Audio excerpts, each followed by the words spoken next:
केस गळायला लागले, की आपल्यापैकी बहुतेक लोक पहिल्यांदा तेल बदलतात, शॅम्पू बदलतात, एखादं औषध घेतात. काही वेळा फरक जाणवतो, पण अनेक वेळा कितीही तेल आणि औषधं वापरली तरी केस गळती काही थांबत नाही. मग प्रश्न पडतो, की केस गळतीचा संबंध फक्त केसांशी आहे, की शरीरात आत काहीतरी बदल होत आहेत?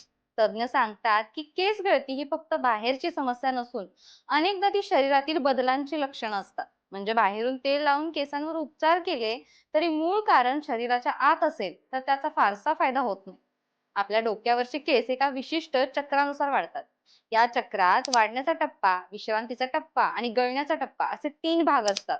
सामान्यपणे दररोज काही केस गळणं नैसर्गिक आहे, पण जेव्हा शरीरात हार्मोन्स, पोषण, तणाव आणि रक्त पुरवठ्यात बदल होतात तेव्हा हे चक्र बिघडतं आणि गळणाऱ्या केसांची संख्या वाढते. पण नवीन केसांची वाढ कमी होते तेव्हाच केस पातळ होऊ लागतात. सर्वात सामान्य कारण म्हणजे शरीरात पोषणाची कमतरता. केस मजबूत राहण्यासाठी शरीराला protein, iron, vitamin D, zinc आणि बायोटीन यांची गरज असते. शरीरात या घटकांची कमतरता झाली की शरीर सर्वात आधी केसांवरील पोषण कमी करतं.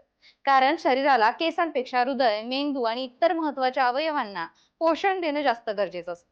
त्यामुळे केसांची मुळं कमकुवत होतात आणि केस गळायला सुरू होते. दुसरं मोठं कारण म्हणजे हार्मोन्स मधील बदल. पुरुषांमध्ये डीएचटी नावाचा हार्मोन केसांच्या मुळांवर परिणाम करतो. यामुळे केसांची मुळं हळूहळू लहान होतात आणि केस पातळ होतात.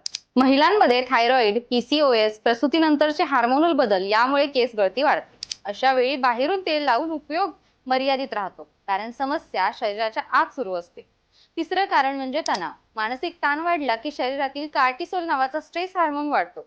यामुळे केस वाढीच्या अवस्थेतून थेट केस गळतीच्या अवस्थेत जातात. म्हणूनच मोठा ताण, आजार, झोपेची कमतरता किंवा भावनिक धक्का यानंतर अचानक केस गळती वाढलेली दिसते. अनेकदा लोकांना वाटतं तेलाने केस थांबतील, पण तणाव न कमी केल्यास गळती थांबत नाही. याशिवाय रक्ताभिसरण कमी होणं हेही एक कारण आहे. केसांच्या मुळांना पुरेसं रक्त आणि ऑक्सिजन मिळालं नाही तर मुळं कमकुवत होतात. यामुळे केस पातळ होतात.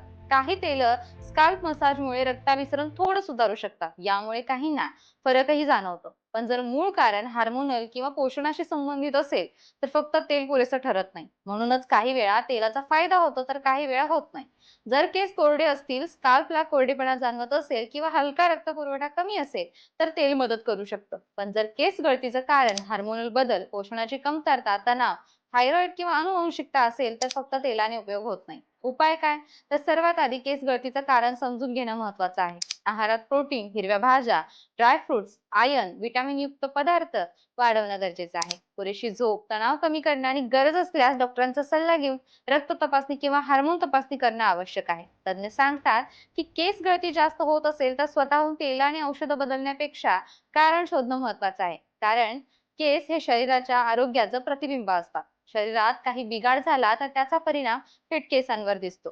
म्हणजेच केस गळती थांबवण्यासाठी फक्त बाहेरून उपचार पुरेसे नसतात. शरीरात नेमकं काय बदलतंय हे समजणं महत्वाचं असतं. कारण केस गळती ही अनेकदा शरीर देत असलेली पहिली सूचना असते. या संपूर्ण विषयावर तुमच्या प्रतिक्रिया आणि मते कमेंटमध्ये नक्की सांगा आणि अशाच महत्त्वपूर्ण माहितीसाठी रोकटोक कोल्हापूरला सबस्क्राईब करा आणि इन्स्टा पेज फॉलो करा.